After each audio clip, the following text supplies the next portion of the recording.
me. I'm back. No, but this is the last you'll hear from me unless you want to contact me, and then I'm here for you.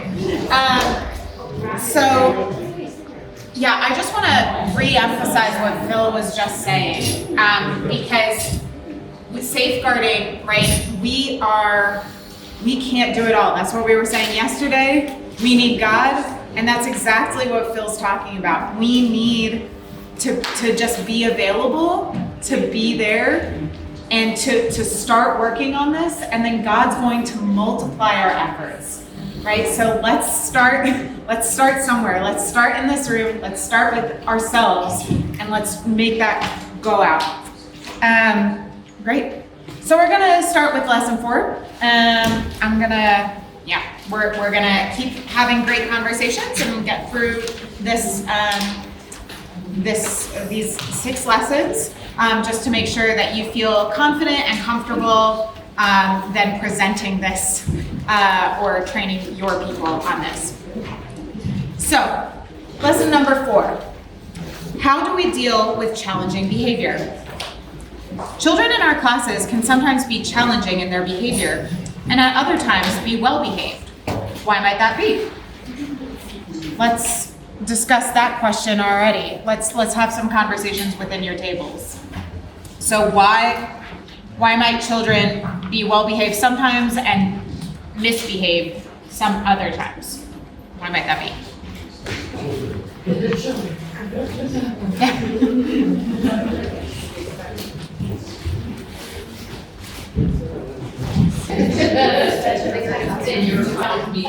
Let's bring it back.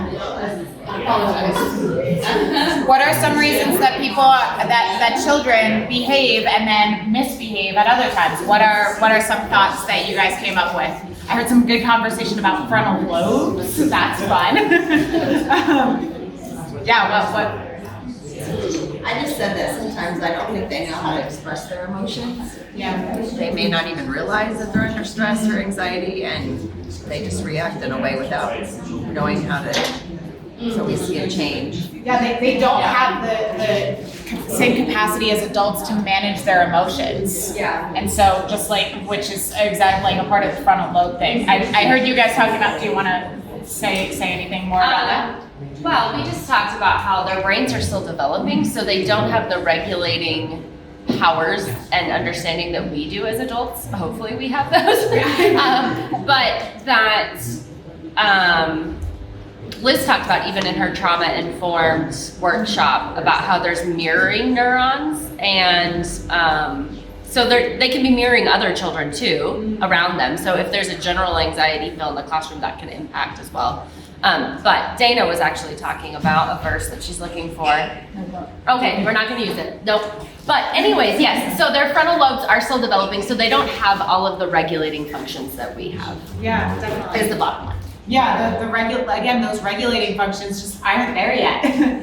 They're still developing. Yeah. Also with trauma, that's one of the impacts that trauma has on the development of children's brains. And it's not just trauma, like it's significant trauma, but it's also chronic stress. So unpredictability, studies show that constant stress, especially when it's unpredictability and when there's not a predictable caregiver, leads to the same development in the brain as like a severe trauma. So these are new studies that are showing this. And some of the things that like are in that stress is not having food. That's a huge one. Not knowing when they'll eat. So it probably applies to almost every child that we work with. And so their brain is they're not developing their cortex, which is the place where all your reasoning and higher thought processes happen. So it's like where everything we need for education happens in your cortex, and the pathways to that are not developing. So I think the other thing is with the regulation, not only is their brain not developing in a way that they can regulate themselves as well, but also the stress and the trauma, it makes it so they're stuck in their midbrain and they're not able to get up to the cortex. So yeah, there are some real reasons for this change in behavior. And also, A part of that, I think I heard this table at the beginning say, well, they're just kids, like that's what kids do, you know? And that's true, like, and a part of that is because of all these reasons that we're talking about, right? But you're gonna come across challenging behavior in the classroom. That's the bottom line. Like, kids are gonna be misbehaving and sometimes excellent some other days, and from a minute to minute, right? And so how do you deal with challenging behavior? Well, when confronting challenging behavior, a simple behavior model that is used consistently by all tutors in the school is very effective. For example, 1, a quiet word, 2, a choice, and 3, a consequence. So first, when a child misbehaves, you want to use a quiet word. Have a quiet word with the child, asking the child why they are behaving in this way, and explain to them the need for correction. Second, give them a choice. If the behavior continues to be challenging, give the child a choice. For example, say, you have a choice.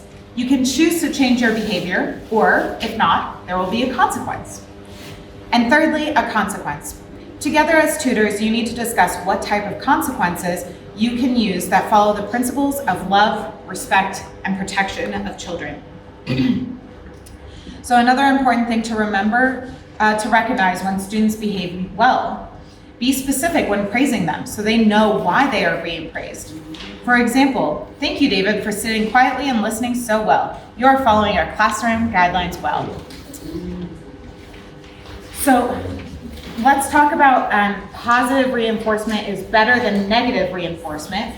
Do you think this is true, and why? I'd love to kind of hear some shouts out. Well, I'd love to, so is this currently what the open schools tutors use, this model? About the quiet word, the choice, the consequence? Is that Not what? yet, it hasn't been rolled out. So this is kind of like a vetting area. Yeah. Yeah. So I do have a little bit of a problem with that. So just from a trauma, so consequences and like behavioral modification tools, like your choice and then you have a consequence, that works really well for a regulated child. But some actually studies show that if you use those tools with children who are highly dysregulated, they're actually worse. Like if you use kind of traditional behavioral modification with rewards and consequences. And it's because of that, what we're talking about. So your brain, at the base is the brainstem, and then is the midbrain, and then the limbic brain. So at the base is the brainstem. That's where your automatic regulatory processes happen, like breathing or blinking. You don't even think, but these things happen. Then in the midbrain is where your regulation, like your self-regulation happens. And that's where kids get stuck a lot who are in trauma because they don't know how to regulate themselves because of their fight, flight, freeze, that their body responds. So they get stuck in that midbrain. And then the limbic brain is next, and that's where your emotional centers are. So that's where you have really good relationships with kids. You can connect with kids. And at the top is the cortex, where's the reasoning. So that's where like the consequences make sense. So it makes sense to us if we're regulated. I can choose to behave or not to behave, and if I don't, this will be the consequence.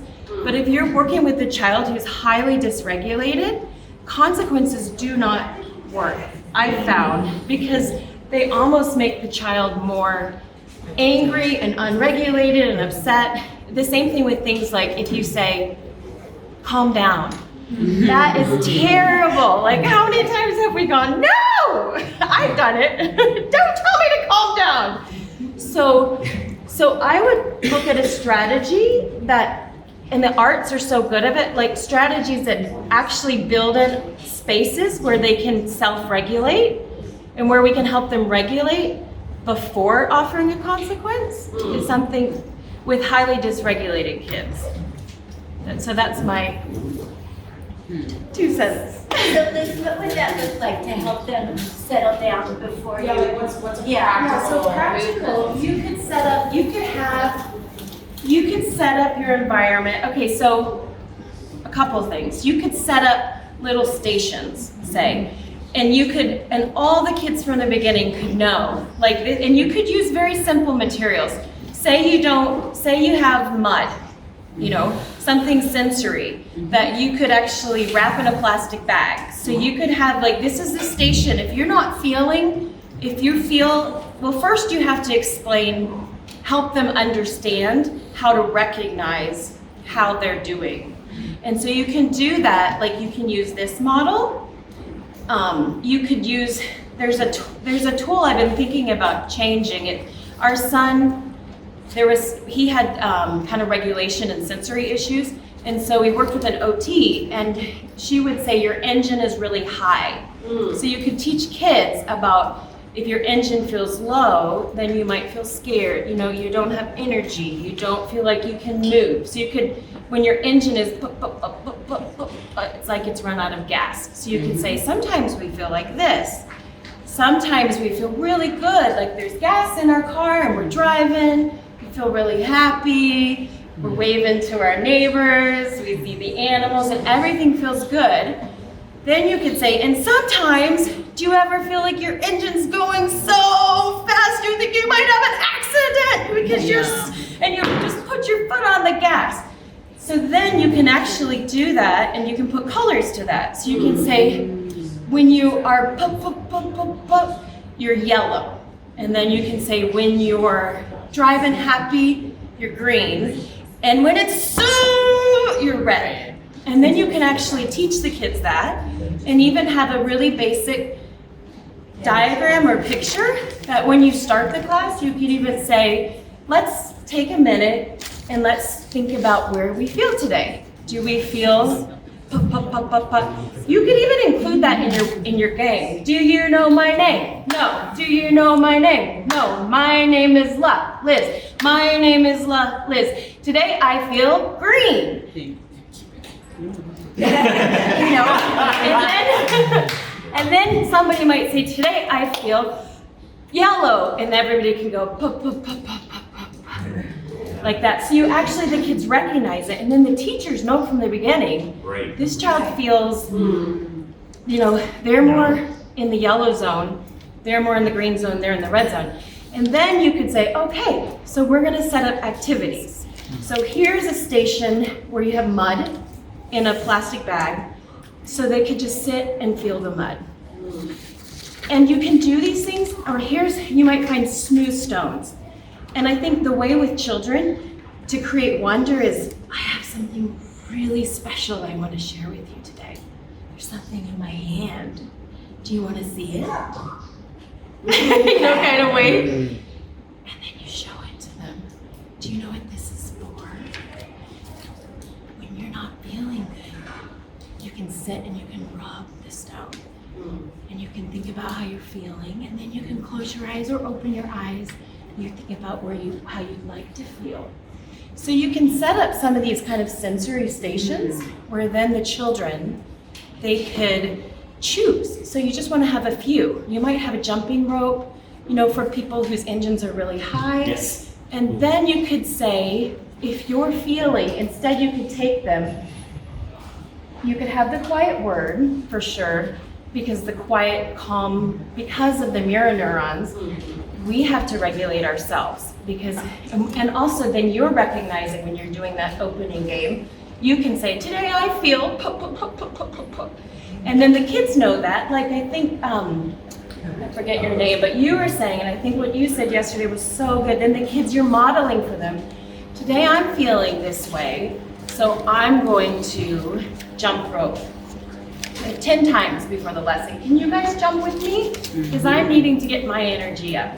Can you help me to get my energy up? And then you could even do that with some other ones, like, Harry, can you help? Could we jump rope to help you get your energy up? Kids, let's help Harry get his energy up. Or maybe this person's, let's help him get his energy, his car to go down. And then you can all do a couple activities together. So these are some ideas, and then you would give them the choice. Before having them choose if they're behaving or not, you would actually present the choice, I think, of, do you want to, let's pick one of the, one of these activities that you can do right now. Would you like to do that? Can I help walk you over to that? And then you present them with that choice. And I can tell your engine's really high. It's really hard when your engine's so high. It doesn't feel very good, does it? You know, we talked about some activities we can do. Why don't we try one of these? You can choose which one you'd like to do right now. Then they get the choice. Then they do the regulating activity. And then you say, okay, I want you to, once they're regulated, then you relate to them and kind of maybe talk a little bit about, is there anything I can help you with? Is there anything I can do to help you? Because I can, you know, I'm so proud of you. You've really calmed down. That's wonderful. How else can I help you? What else can we do to help you? Then when you feel like you're relating to them well and they're talking with you, you know, they can communicate with you well, then you could say, we'd love for you to be invited back into the group because we love you and we value you and we want your participation. Do you feel like you're ready to join the group? And if you're ready, we've got to follow those rules that we all agreed on. Are you ready? And if you're not, you can sit here and you can keep playing with the Play-Doh or the mud, or you can sit here as long as you need to. And then I would offer, that choice and bring them back. So that's, I've got some editing to do.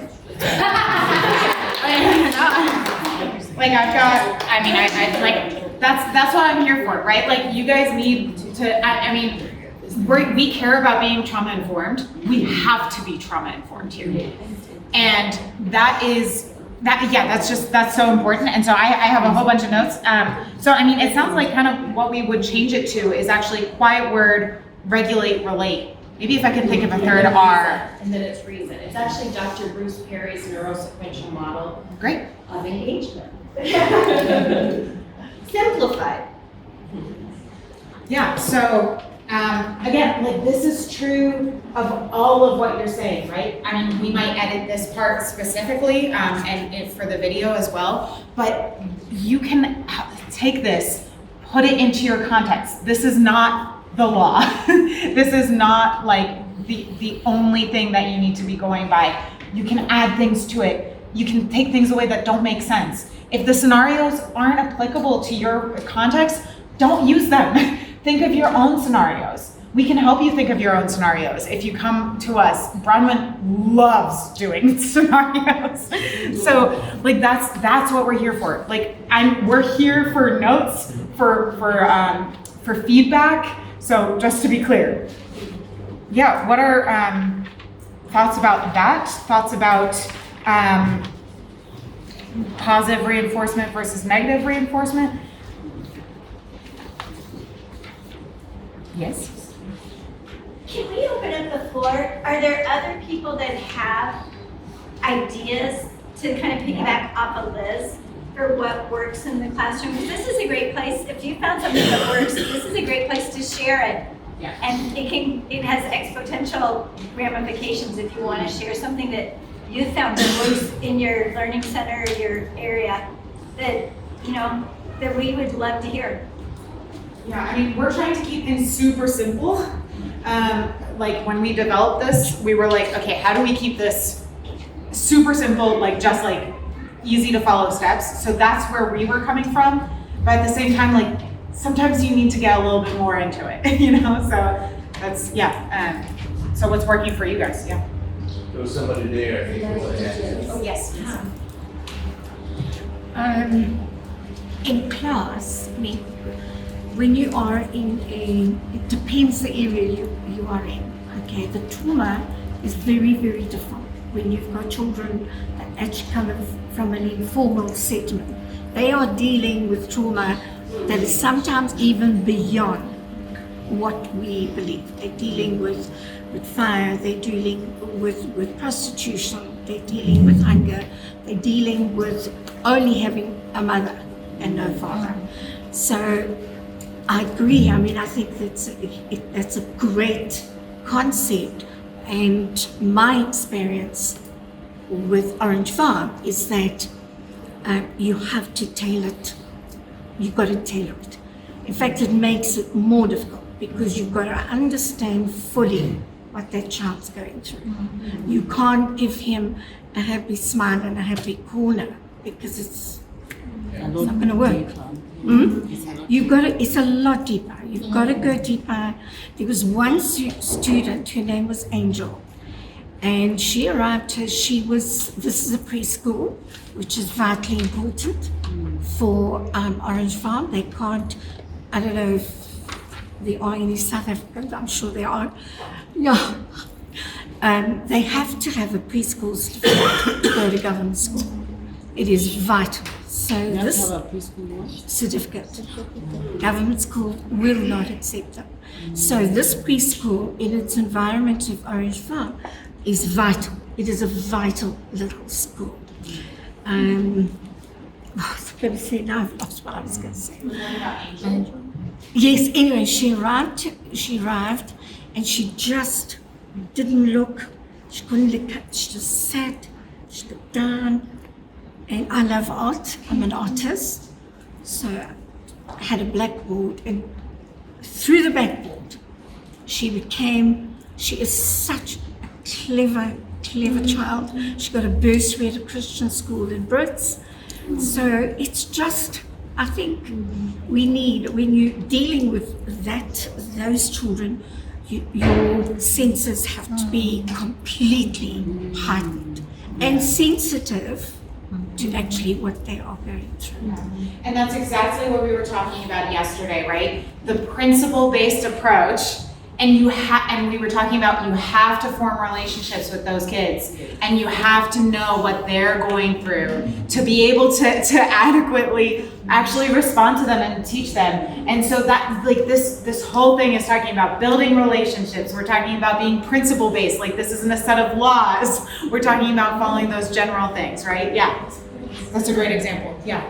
Well, just listening to the stories, in our context, you have a blackboard, chalk, and 100 children. With one volunteer who's teaching, amazing. But what we have seen in our projects, and I want the guys from Africa that are involved in it to be able to maybe explain more, because when we come into under a tree, 60, 80, 100 children, 100 and something children, total discipline. And it's hard to pick up if their child is actually going through any trauma.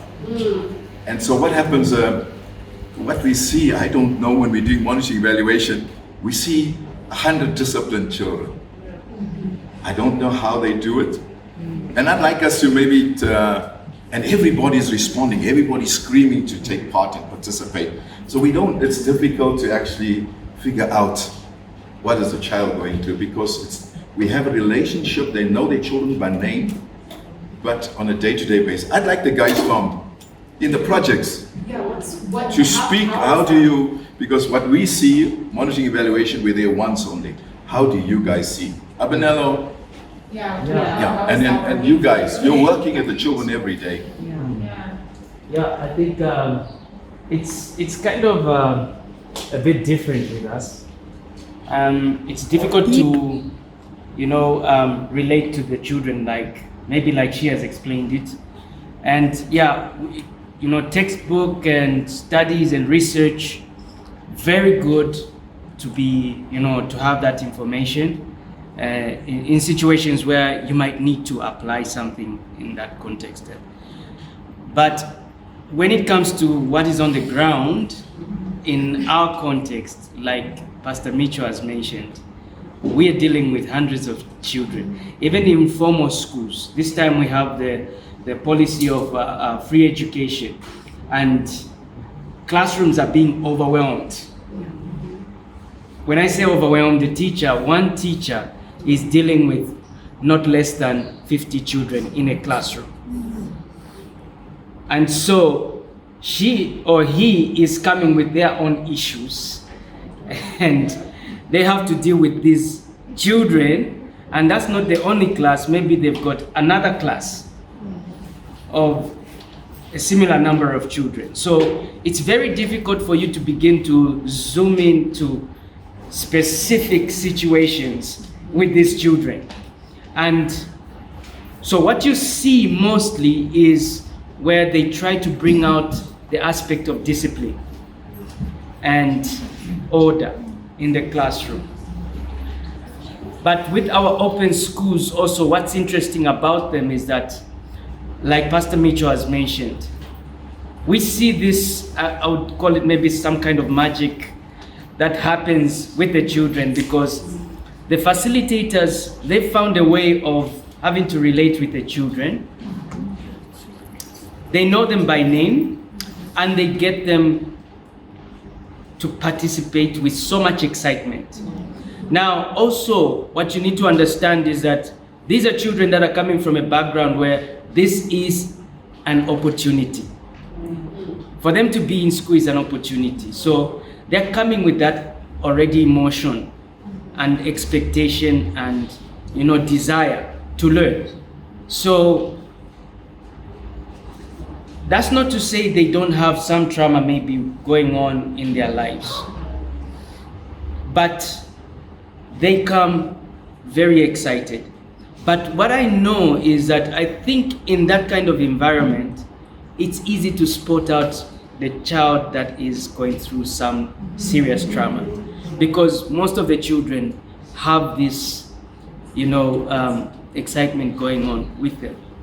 And so it's easy for you to see which child is isolated. And our facilitators, I think, have the art of having to reach out to them, because some of them even go to the extent of where they can, sit down and nurse a child whilst they have something going on with the others.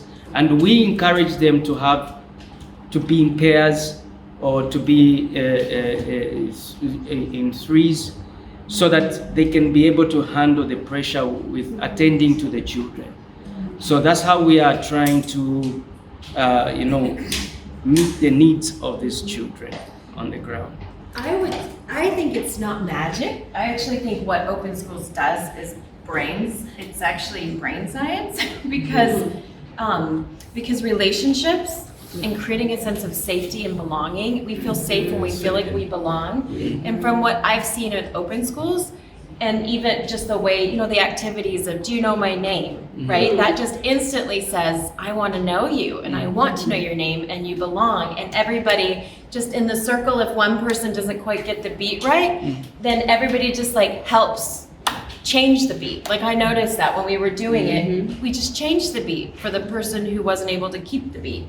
And so all those things, and when I saw in Muy Plus, and I've seen these guys, I just feel like music, so there's so much science that shows that music is incredibly calming to it's incredibly healing and calming. So the music and the movement that you all are doing, and the body, the way you're making letters with your body, or you're even just tracing the letter when you do the sound, all these things that I think are built into Open Schools curriculum, and the key of relationship and safety, those things, I think they're so powerful. And I think you guys are using them pretty effectively with a big group of people, because in a way you're giving them those self-regulating activities.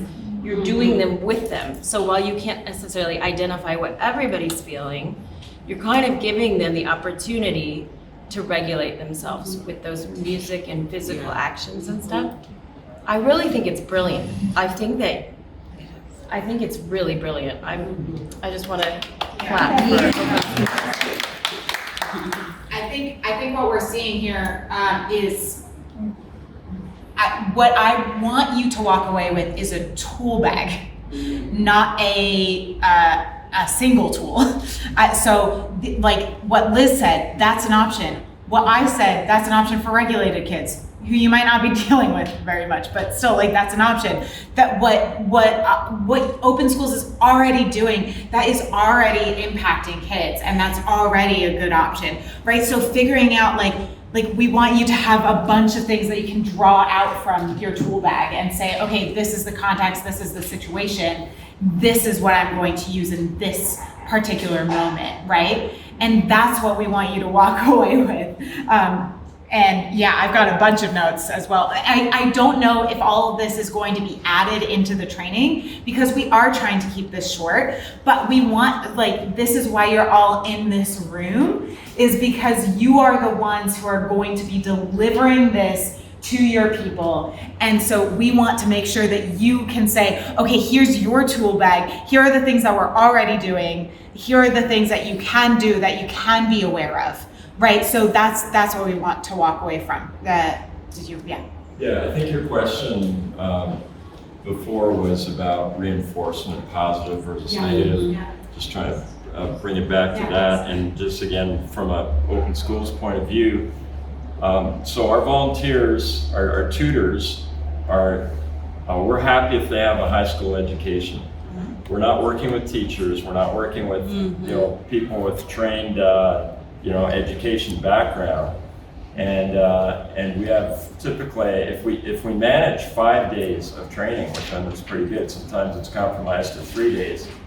And so there's challenges. And back to the positive and negative, many of them come from backgrounds where reinforcement is negative. You do something wrong. And I've seen our tutors with sticks, right? And of course we're moving them away from that. But that's the way they've grown up. That's the way they've learned.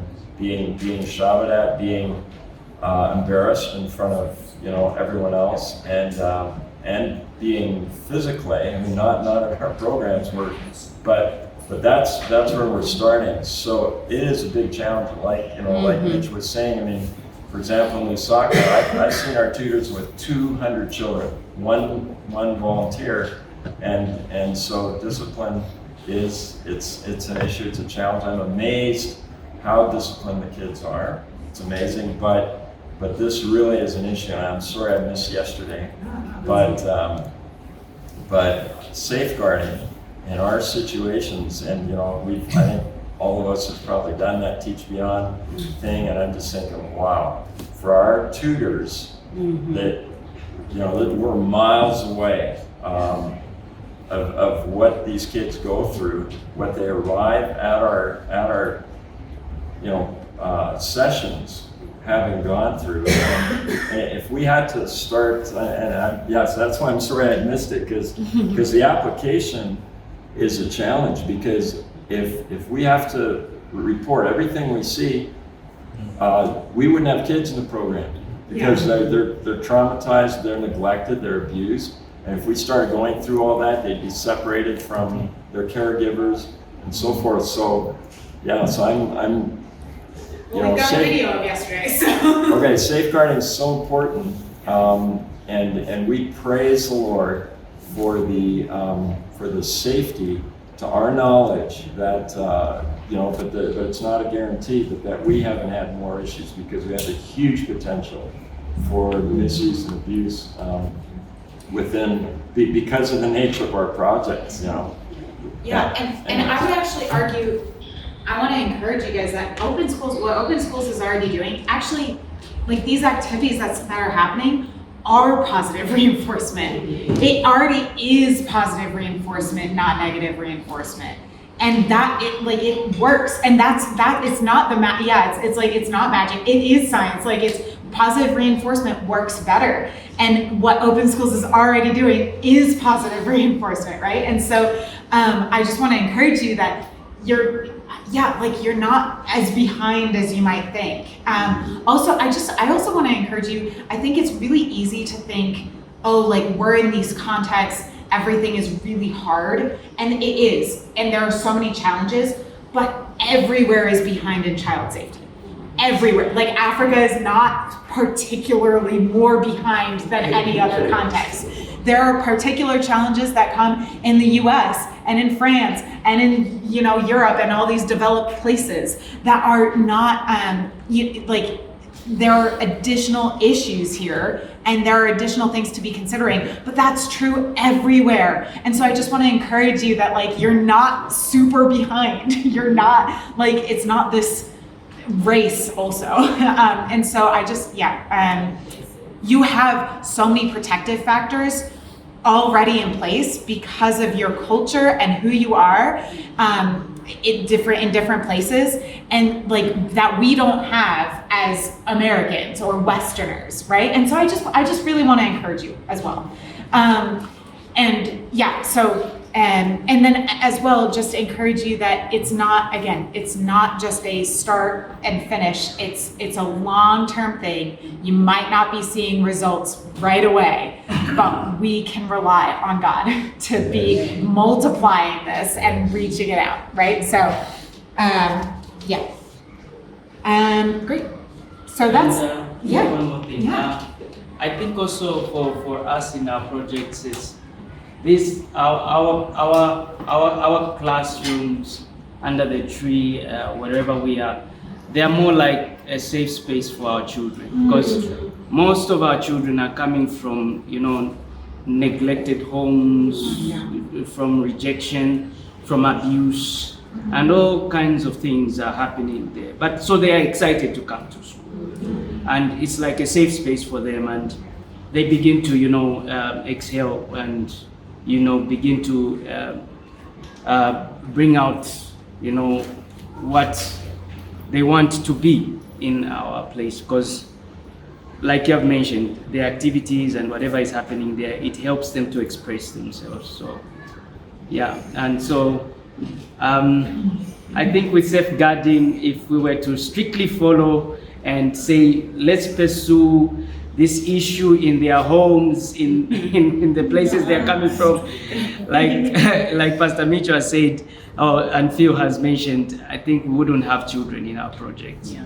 You also wouldn't have any time.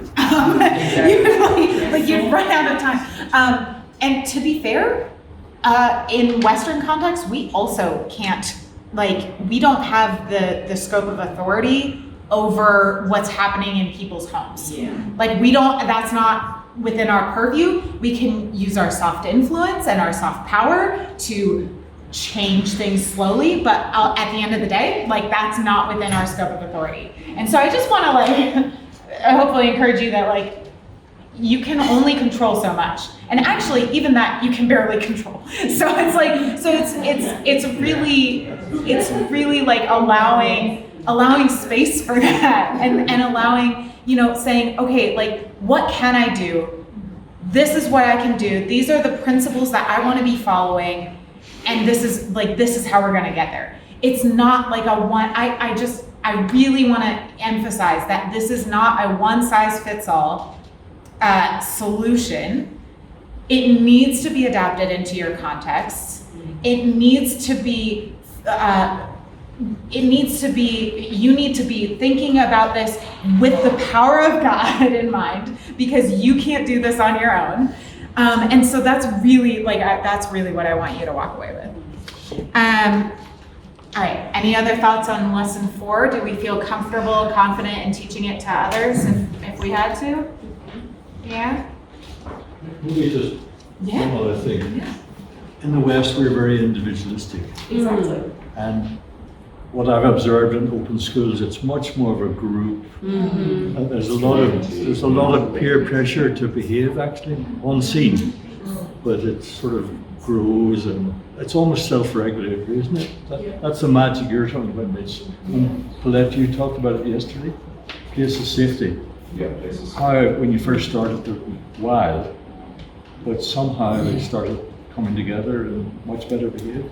Yes, it took time, and Took time, a key thing what your father always stressed to us is one tutor or one facilitator to 8 to 10 children. So that was kind of a huge success. We now it's a lot of kids, so I'm a bit concerned, how do they deal with that? Because that was a huge success. But yes, we never went to the homes because we weren't able to, but you dealt with the kids there. But our facilitators, we were often in touch with the facilitators, training, spoke to them, a lot of sharing the word, praying with them, so that they are well balanced in working with the children. Because we don't always work with the children. The facilitator there that knew the language, came from the village, knew the rural settings, and that was a huge key for success.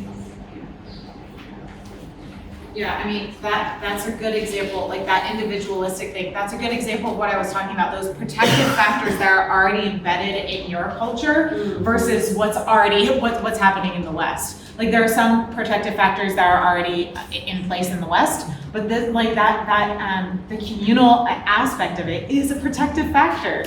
And that's so beautiful. Like, I just want to encourage you again. Okay, so number 5, we're going to talk about do's and don'ts. And again, these are some practical examples. So remembering our principles of love, respecting, and protecting children, let's make a list of some do's and don'ts. Here's some we thought of for you. Don't use physical punishment. Embarrass children. Call children names. Touch children in a way that makes them feel uncomfortable. Be alone with the child. Have secrets with children, specifically. Do. Treat children with respect. Make sure children feel comfortable around you. Learn the names of your students. What things might you add to the list? Can I have you, this side of the room, think of things to add to the don't side, and this side of the room, think of things to add to the do side, and discuss.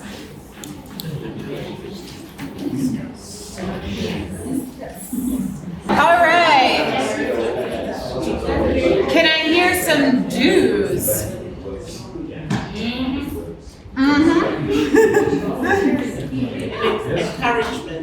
Encouragement, yeah. Yeah. I think a mindset of recognizing that this child has the same significance and value as I do. Because as adults, often we look down at kids physically as well, because they're often shorter than us, but also because they don't have as much experience, they don't have as much knowledge, and somehow what happens in your mind, you think they're not as important, and that's not, obviously we know that's not the case in God's eyes, and so helping, in our case in open schools, our tutors to recognize the value of these children and how significant and important they are. It'll change the way you treat them, the way you see them, your burden for them, your passion, your praying for them, your care for them. So that's just a change of how we see these children. Yeah, and that's where we want to start, right? Like that's lesson 1. It's why is this important to talk about? Why are children valuable? Recognizing the value of children, especially within a Christian context, but also regardless, like motivating people to care about the well-being of children and recognizing their value and why this is important. That's the first thing that we talk about, right? Yeah.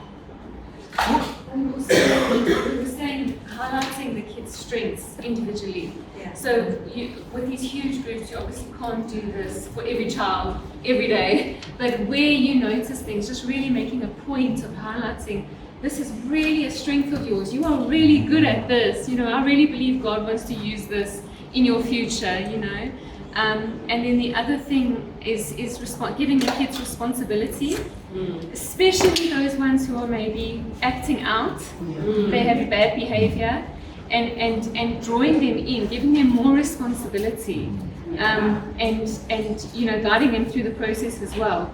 And even maybe those ones that are very withdrawn, you can give them something meaningful to do, depending on the child, not necessarily in the limelight, but something where they feel like I am important, I actually add value to this class. So, What about some don'ts?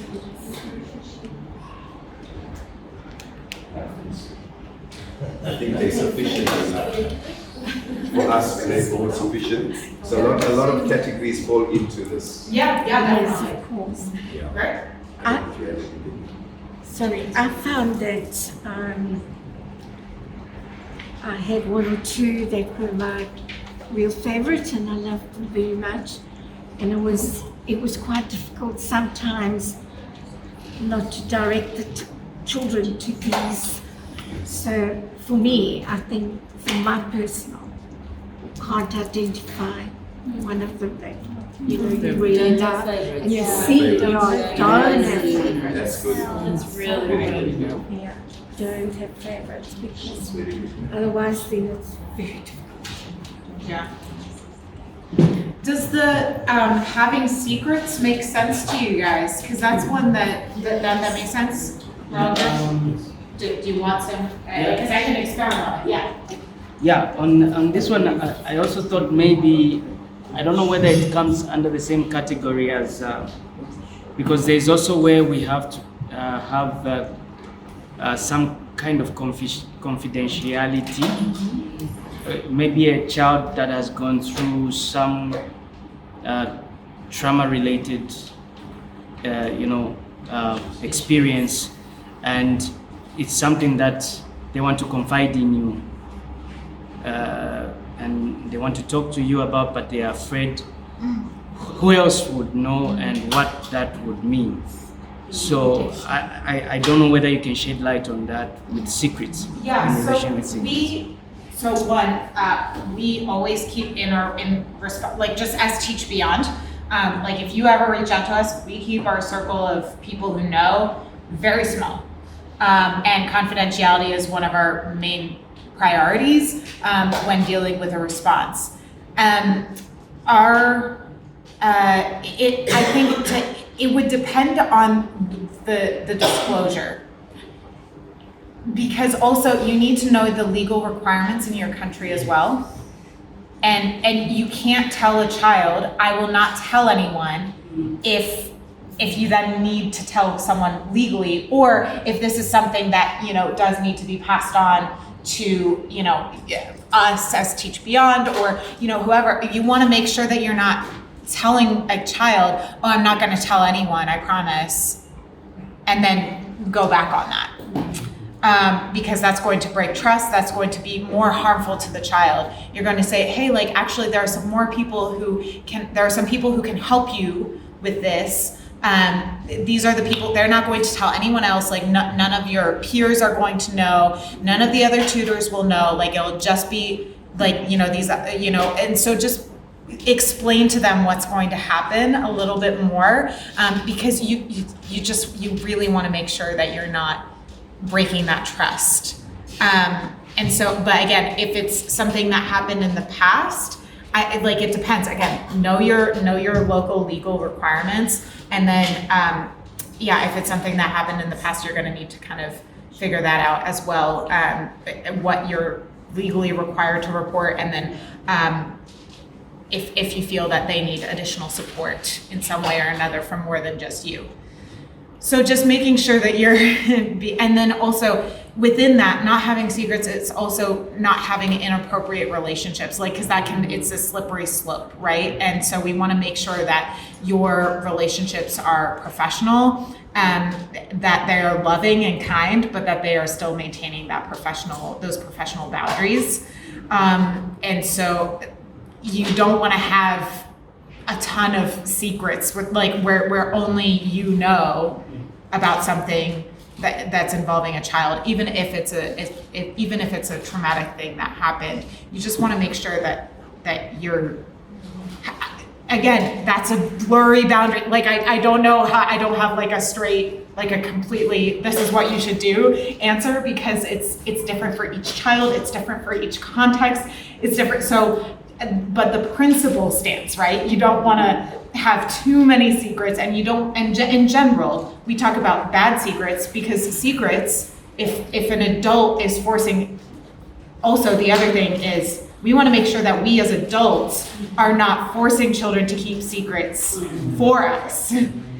So that, we're not, because that can breed abuse and silence. That's what groomers often use, right? They're talking to these children, they're gaining their trust, and then they're saying, oh, let's play this game that's some type of inappropriate game, but you can't tell anyone about it.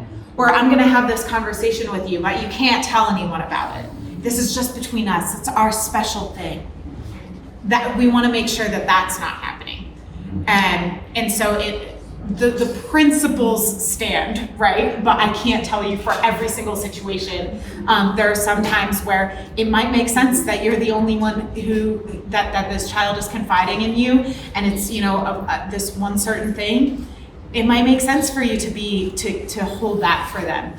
But making sure that you're not making them hold anything, like keeps anything secret for you. We talk about bad secrets, good surprises.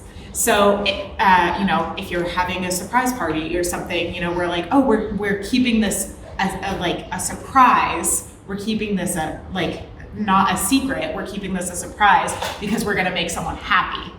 So that's how we talk about that, right? Bad secrets, good surprises. Does that make sense? Yes. We were talking a little bit about this last one, learn the names of your students. And just in Africa, children would call me Baba Robert. I'm Robert's dad. And she was just sharing that even adults would call her Mrs. Mitchell. They wouldn't call her Carol. Even adults. And so sometimes we need to learn in our context what is the appropriate name to use for people. So you need to learn their name, but you need to also learn the appropriate way of which name you should be using. Well, but that's true in whatever context. Like, my name is Allison. I hate being called Allie. I despise it. And people often think, oh, you're Allie, right? And I'm like, no, I'm not. My friends call me Al. Professionally, I'm Allison. I'm married, but I kept my maiden name and all these different things. I'm like, but I don't personally care about if you call me by my husband's last name. So it's but that's individual and personal, right? And names are so personal. And so what you want to be called, just like that's personal to you, do the same for your students that you're teaching, right? Just know what they want to be called. And whatever that looks like, that's fine. If they want to be whatever that looks like, that's fine.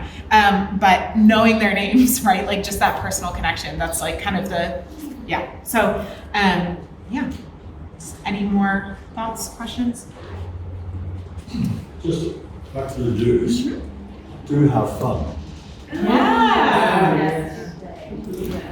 I love that. Do that. In the open schools curriculum, we deliberately tried to give a childhood back to children who had lost their childhood. So we made lots of fun activities.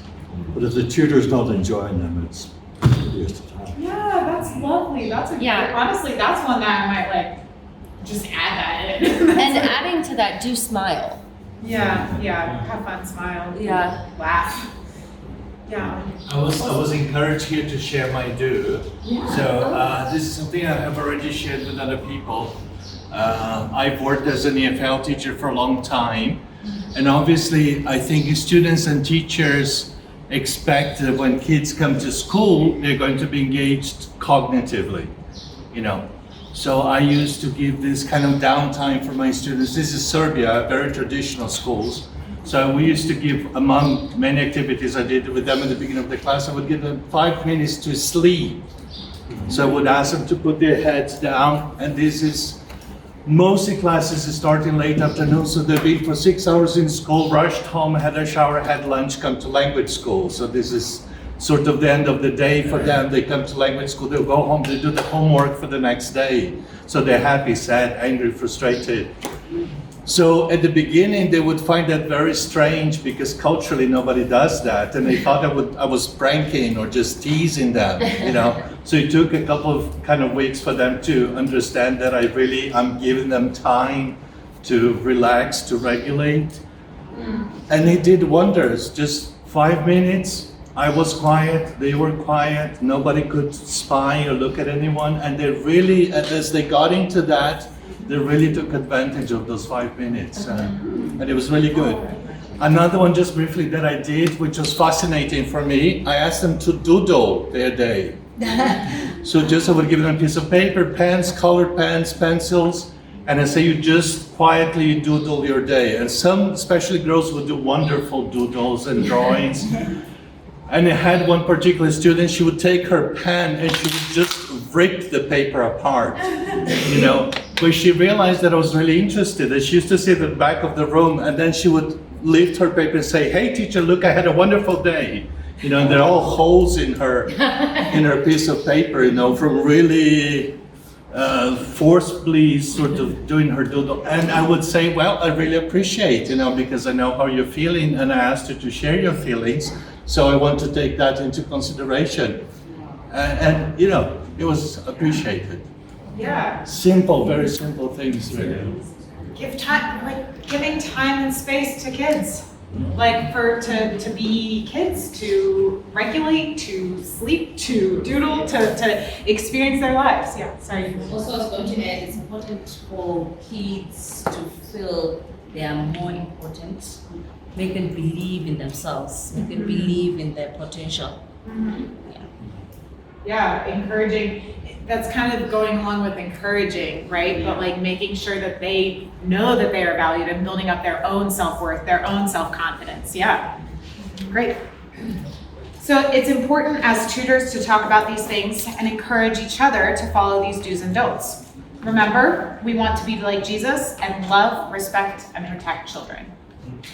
How do we feel about lesson 5? Do we feel like we can do that, bring that to our tutors, teach others? Yeah? All right, lesson 6, final lesson. How do we respond to disclosures or concerns? Sadly, children can be harmed at home, at school, or in the community. As a tutor, you might notice something that another teacher is doing that seems wrong, or a child may tell you something bad that is happening to them. It is so important to respond well in a way that shows love, respect, and protection. If you notice another tutor behaving in a way that is wrong, you must always let your school leader or open schools leader know as soon as you can. Please always speak out to protect the child. If a child tells you that something wrong is happening to them, remember to stop, listen, and respond. Here's what that means. Stop. Give the child your full attention. Be caring and calm. Listen. Be patient and allow the child to share what they are comfortable with, what they're comfortable with sharing. Respond. Thank the child for sharing and encourage them that they did the right thing. Write some notes about what they have told you and tell only the people who need to know, like your school leader, as soon as you can. Even if the situation seems hopeless, it is important that we as Jesus followers always stop, listen, and respond. Never ignore a child who is being harmed or keep silent. Your school or project should have a documented way of how they respond to any raised concern. If not, the Teach Beyond Safeguarding team can help you. That's safeguarding@teachbeyond.org. And so we then have scenarios that I was kind of thinking of working through, but honestly, I'm liking our conversations a little bit more. And so, yeah, so when we're talking about responding to a concern, yeah, we can't always do that much, right? Like if a child is being harmed at home, there isn't always that much that we can actually do practically, but we can respond well. We can listen well. We can be there for the child. And actually, that's something really important to know, is that it has been shown over and over that children and people who disclose harm can be more negatively impacted by a poor response to that disclosure than the harm itself. So if they're not believed, if they're not listened to, if you're like, well, why didn't you tell me sooner? Why didn't you leave? Why didn't you, you're placing blame on them. You are saying, oh, I don't have time to deal with this. I have, 100 other kids. That's going to hurt them. That is going to impact them. We want to make sure that we are responding well, and so that we're always stop listening and responding. And that responding bit is the bit that can look different depending on the situation. What are your guys' thoughts about that? Feelings, concerns? Yeah. We do have a tool in open schools to help people respond. Initially, we used a tool that was developed by Scripture Gift Mission. the pavement project was to counselling street kids. But then JJ's father has now developed more material based on that, and he has training in that area and has written a book on it. But we have a tool based on the Joseph story. Yep. And I don't know if it's being used, but it's there. Not yet. Not yet, but it's getting there. Yeah. Okay. Which is great, and until that happens, or even when it does happen, the Teach Beyond Safeguarding team, we're here just to answer questions. Like if you want to email us and say, hey, or WhatsApp us or whatever works for you, you can do that, and we just want to be there to support you. I hope that you walk away from this feeling like you have a support net, like a support system, and not like you have this like law body looming over you. Like we're not trying to come in and stomp over everything that you've already done. We're trying to come in and just join you and partner with you and help you. We do need to be considering those legal issues. We need to be following our local laws, but at the same, we're here to help. So if you have questions, just send us a message. It doesn't have to be like a whole lot, you don't have to tell us names. You can just say, hey, this is the situation that I'm coming across. Can you help? Do you have any advice? We'd love to help. We'd love to do that. Yeah. Tell me, do you, as Teach Beyond, do you have what type of questionnaire do you need? I hope we're not going off context here, out of the, what type of, because we have, as open schools, we have a questionnaire on safeguarding.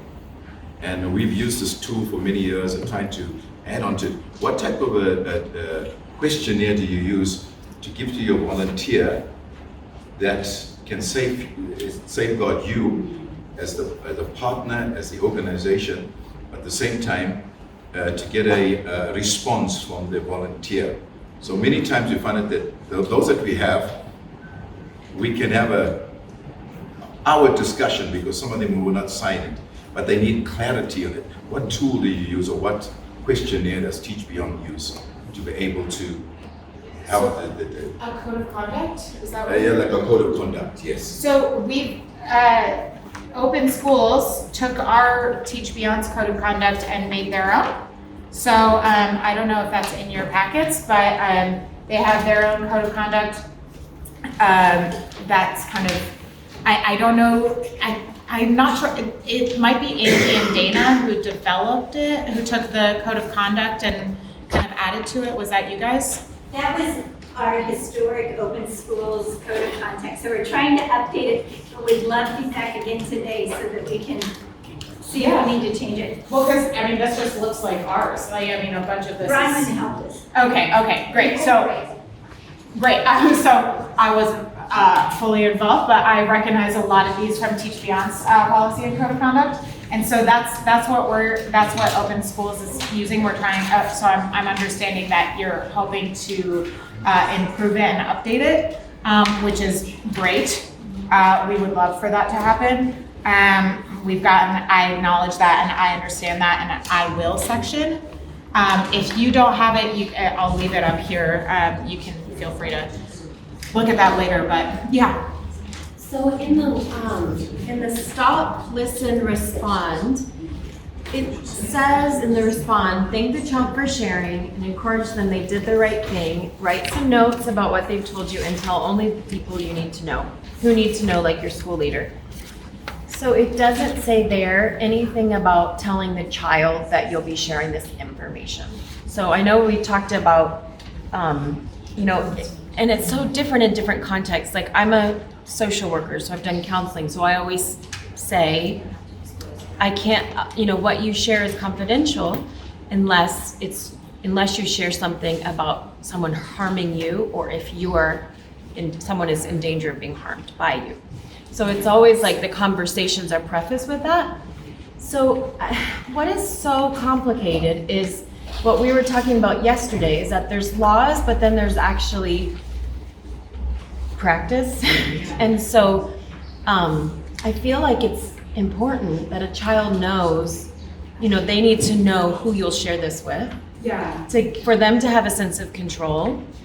But it's also, I can imagine, would create quite a lot of panic in a child if they disclose something to you and then you say, I have to share this with the school leader and I'm going to have to share this with the police, right? And I don't know what the duty of care is in different people's contexts. I know in the US, as a licensed social worker or as a teacher, you have a duty of care. So you are held legally, responsible if you do not report it. So I don't know what it's like in other places because I can imagine that would cause a lot of distress to a child if they know you're reporting things and there's no, like if you said in your context, if a child gets sent out of the village, like this is horrible, that's so much more. So I just don't know about that. Like how, it seems like we need something to share with, be able to instruct our tutors and staff that they need to share with the child who they'll share that with. But it also seems like quite complicated because that might create more anxiety if the system isn't in place to protect them. And that's why we need, it's principle based, and that's why we didn't include that because it needs to be, so that's why we're talking about it, right? We're having these discussions. And this is why you're here, because this training is only a part of it, right? This is only a part of it. Right? It's the discussions, right? Like that's a huge part of it. And so that's why I'm asking you, do you feel prepared? Because these are the types of discussions that need to be happening. Yeah. I think children really do understand. Like many times I feel like we give them very little credit for what they can actually take on. So you can explain to them that, I told you I was going to keep this as a secret, that what is happening to you is wrong, and so you need help. So I'm going to talk to teacher A, B, C, D, or whoever, and they're not going to harm you, you're going to be safe, but we just want to make sure that this really stops. And then you make sure that they know it's okay for you to tell a few people for a reason, and make sure that they are comfortable, still they are in control, and they are assured that their safety is also your priority. So explain to them the situation and why you are telling other people, then I think that's a better way to go. That's really good. Absolutely. That's why we're not keeping secrets, right? Making sure that we're explaining to them, hey, I'm not going to keep this to just myself, but I'm going to tell, and being clear about, I'm going to tell this person because it's going to help you. This person is not going to, this person, if they tell someone else, will tell you first. If they need to tell someone else. And only if they need to, right? That's going to be, and making sure that they know that, being clear with them, making sure that those base expectations are laid out. That's going to be the huge thing. And so that's why we don't have it included in this, because you need to be having these conversations. These conversations are not, that's why you guys being in this room is so important, because it's not all in here. It's just not, and it can't be. And is there a way that you can help us learn, in the countries we're working, what the legal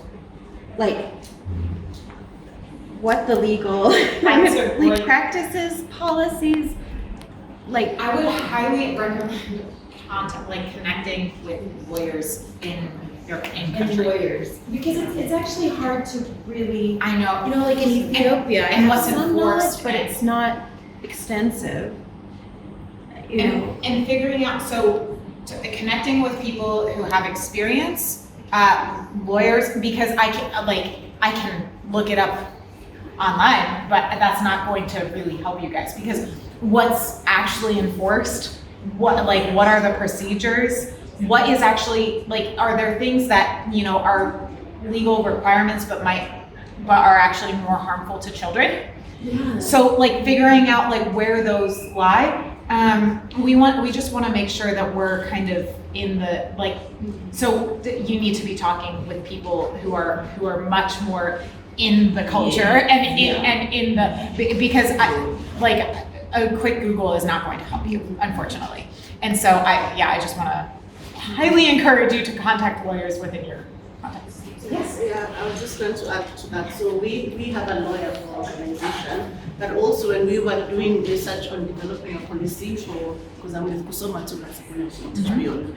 I came across a document by UNICEF. It's called Taking Child Protection to the Next Level in Kenya. So you might want to see what that looks like for in Ethiopia, because UNICEF, organizations such as UNICEF will have that kind of information. Yeah. But you're absolutely right. It's best to get a lawyer, a child protection lawyer, or somebody who works with human rights, especially in the child space, because they're able to advise accordingly. Yes, absolutely. There are people who, I mean, they might be hard to come across, but find those people for you, all right? Find those people. Yeah. I think, I know this is, but some of the experiences is that you've got to get the permission of the child to agree before you take any action. Because we've had, I'm going to use a situation of the girls that are sexually abused in their community. They come out, they're taken over by an organization, but that organization has to get the permission of the child to take action. And when they do that, because that child got a standing law in a court sometimes, and you saw this so many times, but also if they got to go back into their context, into their family, the child is afraid and will not give you the permission. So it's important that you don't go ahead because you destroy the child, because the child got to go back to the family and they know the situation that's there. And the only way that you can do this, that we see, is if you take the child out of that environment and able to have her in a safe place, then the child says yes. Because we had many children that came pregnant into one of the organizations, and when the child is pregnant at 9, 12 years old, they have to stand in a dock in court and face the person that they accused. That's more harm. So there was a lot of other stuff. So I say it's very important that also the child gives the permission. Well, and it depends, right? Because some kids, and that's true of all survivors or victims, whatever terminology you want to use, but like some people find that like legal process actually really empowering and really helpful, but some people it's like that is so complicated, like that is so much pressure on me, that is so much work, like so yeah, I mean figuring that out, and I mean because legally like what that process is going to look like is going to be different, so consulting those people who know those things. Yes, JJ. Just to add to what Uncle Richard was saying, that in some of the communities, the children get disrespected more if they've been exposed and have gone and complained. And even their own family members will disregard them and ill-treat them because they've now gone and blamed someone for what's been done. So in that context, it's also just so embarrassing for them. So they will be more and more afraid. I was going to suggest something that maybe if it's not already been done, maybe once a month or per term, you do a lesson based on how we can help children with problems like these, and make it like a normal conversation that you can always have, and have an open door about, well, not an open door policy, we don't really talk about that, but we can always talk about this, and this is what will happen when you tell us this is what will happen when we go through that. And when the child is ready and they're willing to do this, they have the option to say, can I talk to you? Exactly. In children, we want to be building awareness. We do that through training. We do that through continuously reminding them, hey, you can come to me. This is what's going to happen when you come to me. This is what's wrong. Like, if you're experiencing this is a problem. So awareness, we want to build trust with those children. Whatever that looks like, whether that's building relationships, taking into consideration what Samantha was saying as well, with like knowing their background and knowing like what's actually going to be appropriate. So we want to build trust, and then finally we want to empower them. So it's in that, and you can only do that in that order. You have to raise their awareness, then build their trust, and then empower them and say, if this is happening, here's what you can do. You can do something about this. You could even make like a creative song about don't touch me here, don't touch me there, so that they can become more aware. Because it's actually been normalized at home, maybe. That it's okay for uncle to touch me here. Well, and there's actually a great, there's a video of, there was a school I will have to find it and send it to Angie so that or Dana so that she can get it to you guys. But they just practice saying no. And it was just like this classroom. I mean, it was a classroom full of girls, and they just like stood. You know, the teacher stood in the middle and was like, "I can say no," and then they just like all were like joining in and shouting no, and like so like being able to say like no, like and whatever, like whether you're shouting it or saying it, whatever it is no, and that consent thing. Even doing something like that, which can be fun as well, and empowering. Yeah. The other thing is that in our communities, I don't know in other communities, you find out that even the legal department is so crippled. You understand? A child comes to you out of trust, they tell you that I've been raped or this has happened to me. Okay. After that, you go to the legal police or anyway, you tell them, this child is going through this, you understand? And then they go to the very person who has victimized this person or violated this girl. They talk to them. That person will find out that he has got money or is rich or 1, 2, 3. He bribes the legals. And then do you know what happens after? This case just vanished. I've got a school, a project somewhere, I knew them before. Their project was closed because after that person went to the police department to complain, the police department went to the community and they talked about this organization, and it's a Christian organization, and the community started to be against these people, saying no, the kid was not raped, but it happened. You see, so they say it is not rape. So at times the legal department, it fails organizations. Absolutely it does. Yes. And so figuring out that's why you need to be talking to people who know the context and the culture, because we want to be preventing more harm from occurring. And so if raising this concern is going to legally is going to ruin your reputation within the community or completely you're going to need to shut down, that's something to consider. You need to be following those legal laws, but at the same time we need to be considering what's going to be best for the child. I think also something I've not had us kind of discuss is, as an organization, having what systems are we adding in place to have a pastoral care system.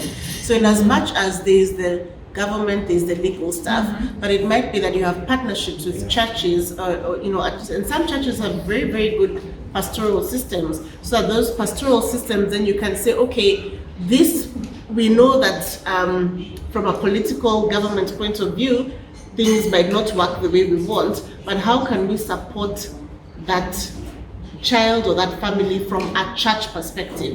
And this is where now the body of Christ comes in. And I sometimes feel like as churches, we don't have those robust systems to say, as a church, we are going to support these families who are going through this kind of abuse. How are we then offering some form of pastoral care? Just sending somebody in just to affirm that family that, okay, that's devastating. The government is not doing this, but just know as a church, we are here for you, we are praying for you, we are here to encourage you. I think that's something because we have it on our policy, but then I'm trying to think that we also need to have conversations with the churches to find out if they have the systems in place, so we can also have somewhere where we can say, okay, if this is happening, these people in this church or this individual in this church is actually going to care and just come and walk alongside that family and support that child. Yeah. And I think also that's why with open schools, one of the things I've known from the time it was introduced in Zambia is that open schools will come alongside the church. We start with the church and we encourage the church to be involved, working alongside our projects. So most of the volunteers we try to get from the church, so that if anything, we lobby for support in such instances from the church. Yeah. I just want to mention and support to what JJ said about the song. We worked with Stop Human Traffic in South Africa. It's an NGO on its own, and we did wonderful training with them. They do it all online. I think it was during COVID, us in Uganda did it. So there is a song, it's beautiful, there is so much support, there's networking. So one can just link that with Angie and everybody at Stop Human Trafficking. And when we learned about them, there was another lady, she actually traveled, she just come back from Zambia, that helped more focused on human traffic. But there's so much support, networking, your policies, so it's amazing. We've all got that, we've got CDs, so we can share it with other schools and let them link in. There are resources. Like, you're not alone. There are people who want to help. It's not just Teach Beyond Safeguarding team. There are more like that we can connect with, and there are more people, more organizations and people that I know of that we can connect to with. Like, let's work together. Like, this is a community effort. This is a God effort. Yeah. I just want to add what they said. Even at our community, we have the police, but they are not doing any job. So as a church members and teachers, we plan to teach our children songs, our body. And then that song is mean a lot to us. We said, this is my body, a very special body. No one can touch me without my consent. So I think, yeah. Like, that's awesome. Like, so there are already these songs and things happening. Do you guys do this? Yeah. Can you sing it? What is it? This is my body. And then you follow me what I said.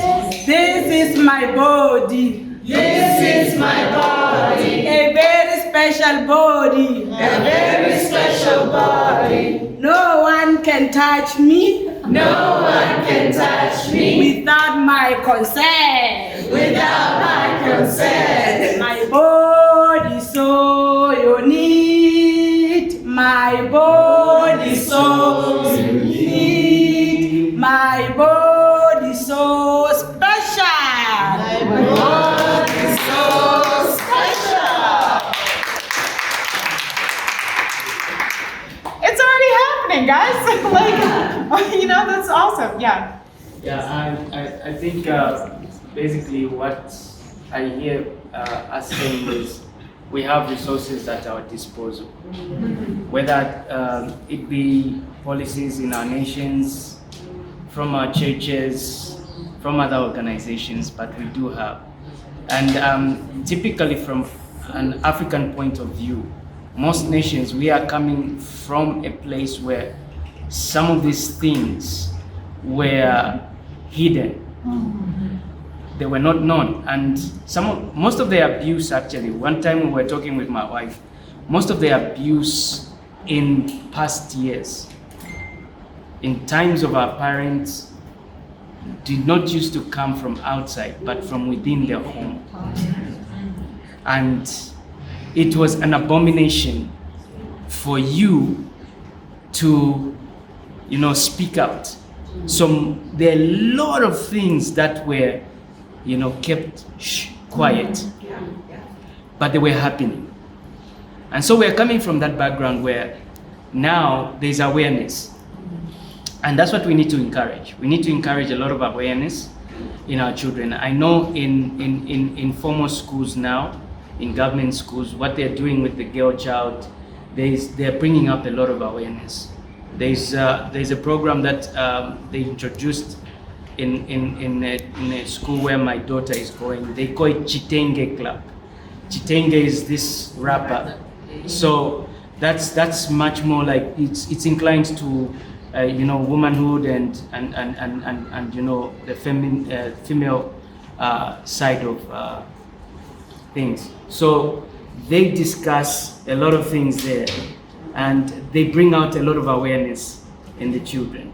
And also in their home also, these things are brought up. It's parents, and parents must be encouraged also to bring up awareness. But also there's an evil that's crippling in also. Like I said the other day, even young boys this time are facing sexual abuse and all manner of other abuses. So there's need to also raise awareness with the boy child as well. Yeah. Everyone, yes. Everyone is experiencing abuse, and everyone can cause abuse. It's not just men. Women can harm children. Women can sexually abuse children. It's not just men. So just remember that, like, as you're going into this, right, raising that awareness as well. I am a little over time, so I am going to stop, but that's the last of me. I'm sure you're glad.